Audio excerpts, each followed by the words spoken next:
My BFI player choice this week is a thrillingly lusty British chiller which turned 30 a couple of years ago, but still seems as rebelliously punky and disreputable as it did when it first burst onto our screens back in 1987. A tale of supernatural damnation with a deliciously sadomasochistic twist. It's a movie whose posters promised, like Ken Russell's Tommy, to tear your soul apart. Clive Barker's Hellraiser.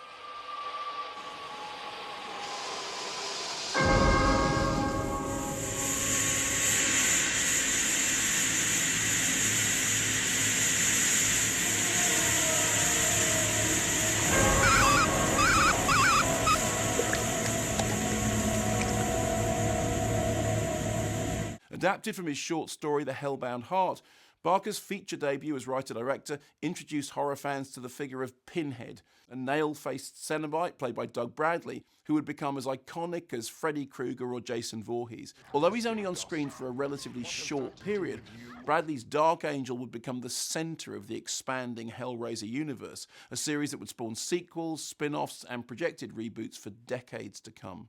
Barker once jokingly told me that on his first day on set of Hellraiser, he asked who was in charge and was surprised to find out that the answer was him.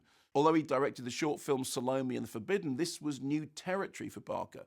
But he rose to the challenge with astonishing confidence. Despite a mid-shoot decision to open the film up to US audiences, which resulted in some geographical anomalies and dubious overdubs, Hellraiser tears right off the screen and goes straight for the audience's jugular. It's inventive, audacious, and deliciously kinky. Inevitably, the result upset some people. There were tussles with the ratings boards, many of them absurd. For the cover of the UK video release, a piece of peeled flesh had to be tinted green before the BBFC would allow it to be released. Meanwhile, Barker, whose work also inspired Bernard Rose's Candyman, would go on to direct Nightbreed and Lord of Illusions and to serve as executive producer on Gods and Monsters.